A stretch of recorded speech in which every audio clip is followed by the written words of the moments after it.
Éduquer ses enfants sur l'argent. Parler d'argent n'est pas chose facile. Parler d'argent avec ses enfants l'est encore moins. On voudrait tous que nos enfants soient épanouis et qu'ils réussissent dans la vie. Mais comment s'y prendre? À quel âge faut-il commencer à leur parler d'argent? Est-ce bien de leur apprendre les bases ou est-ce mieux de les laisser se faire leur propre expérience dans la vie? Un tas de questions que je me pose en tant que père ces derniers temps. Cette préoccupation m'est venue à l'esprit après avoir fait notre testament. Le but de ce dernier est de préserver notre patrimoine familial en le léguant à nos enfants pour assurer leur avenir. Mais qu'arriverait-il si ce patrimoine était gaspillé? L'argent entre les mains d'une personne irresponsable financièrement peut disparaître du jour au lendemain. Bref, j'avoue que je pousse ma réflexion un peu loin, mais n'empêche qu'avant de léguer à mes enfants des biens matériels, j'aimerais avant tout leur transmettre mes modestes connaissances sur les finances personnelles. Ils pourront bâtir leur propre chemin sur ces fondations et en faire ce qu'ils voudront. Dans cet article, je partage avec vous quelques techniques d'éducation financière que j'ai découvertes en me penchant sur la question. Ce qu'il faut savoir, c'est que la communauté scientifique qui a fait des recherches dans ce sens est d'avis à ce qu'on expose nos enfants à l'argent le plus tôt possible. Première section, pour les enfants de 7 ans et moins. La base des bonnes habitudes financières s'apprend à un âge très avancé. Ça commencerait aussitôt que l'âge de 3 ans. Au même titre que monter à vélo, l'apprentissage financier peut prendre du temps. Mais une fois que les fondations sont là, c'est parti pour durer longtemps. Parler d'argent. Ça ne doit pas être un tabou. Nos enfants doivent participer à leur manière à la vie financière familiale. Attention à ne pas parler de l'aspect stressant de la chose, du genre je dois payer ma carte de crédit au plus vite.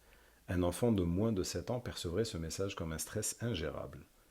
Il faut aborder les aspects positifs uniquement. Exemple, se féliciter d'avoir économisé suffisamment d'argent pour pouvoir payer un voyage en famille ou encore d'avoir aidé quelqu'un dans le besoin.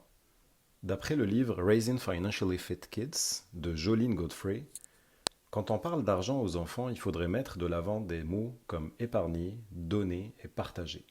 Ça aurait une connotation bien plus rassurante et éducative pour l'enfant. Faire l'épicerie ensemble. Ce qui semble être une corvée pour certains parents peut s'avérer être une mine d'or en matière d'éducation financière pour l'enfant. Un exemple simple serait de les inclure dans vos choix de produits.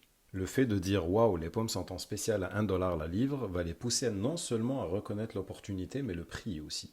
Ainsi, le choix avisé que vous aurez fait leur donnera matière à réfléchir. Jouer à des jeux. L'apprentissage par le jeu est sans doute la meilleure manière de familiariser les enfants aux chiffres. Dépendamment de vos préférences, il existe une multitude de jeux en ligne aussi ludiques les uns que les autres. Sinon, vous pouvez les laisser jouer avec une calculatrice à additionner et soustraire des chiffres. Calculer le total d'un reçu, par exemple, pourrait leur servir à quantifier la valeur des choses en prévision d'un plus gros achat qu'ils aimeraient faire plus tard. Deuxième section, pour les enfants entre 8 et 12 ans. À cet âge, les enfants peuvent commencer à apprendre la notion de gain de l'argent. Les personnalités se forgent et se distinguent clairement. Il y a des dépensiers et des épargnants. La fibre entrepreneuriale. Les enfants apprendront à dépenser leur argent correctement quand ils commenceront à en gagner. Encouragez-les à développer un mini plan d'affaires en rapport avec leur passion. Si vos enfants aiment les animaux, aidez-les à trouver un moyen pour promener le chien du voisin.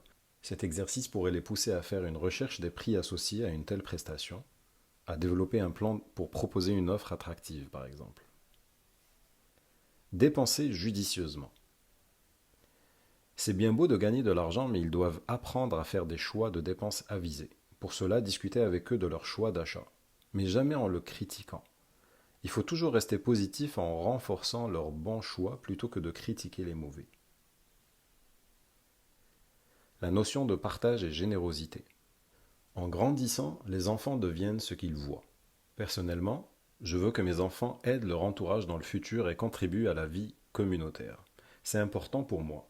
C'est d'ailleurs une des raisons qui nous a poussé, ma femme et moi, à créer une association de distribution alimentaire que j'ai brièvement évoquée dans cet article en lien. C'est pour cela que je pousse ma fille de 2 ans à participer à sa manière dans presque toutes les donations organisées. J'ose espérer qu'exposer un enfant aux besoins d'autrui et à l'entraide lui forgera un caractère philanthropique. Troisième et dernière section, pour les enfants de 13 ans et plus. Pendant cette phase, l'enfant, ou devrais-je dire le pré-ado, devra apprendre beaucoup de notions financières telles que l'épargne, l'investissement, la dette, les intérêts composés ainsi que le score de crédit. Ça peut sembler beaucoup, mais entre 13 et 18 ans, l'enfant sera exposé au collège. Et qui dit collège dit frais d'études et aussi travail d'étudiant. Apprendre à budgéter. Il y a une multitude d'applications de budgétisation qui pourraient aider votre enfant à suivre ses dépenses tout en recevant des notifications sur votre téléphone. Le fait de visualiser les postes de dépenses les plus importants à la fin du mois aidera l'enfant à s'ajuster et à apprendre à faire des choix de dépenses plus judicieux. Encouragez l'épargne comme jamais. Qui dit job d'étudiant dit salaire. C'est un âge crucial pour pousser votre enfant à épargner. Différentes techniques peuvent être utilisées, soit en leur expliquant la magie des intérêts composés simplement, et le potentiel du temps qu'ils ont devant eux, ou bien en égalant chaque dollar épargné. Les exposer à l'investissement. Ayez le réflexe de les pousser à investir.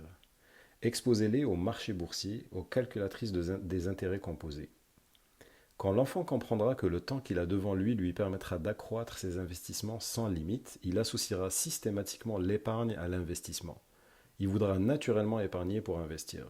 De ce fait, il comprendra la vraie valeur de chaque dollar qu'il gagnera, que ce soit au travers du travail ou dans les marchés boursiers. Parce que l'éducation financière doit être accessible à tous, je recommande vivement les quelques ressources gratuites et payantes pour quelques-unes que j'ai mis à la disposition des parents et des enfants dans l'article. Si vous avez des questions, n'hésitez pas à laisser un commentaire, me joindre sur ma page Facebook, sur ma chaîne YouTube ou m'envoyer un mail à firehabits.contact@gmail.com.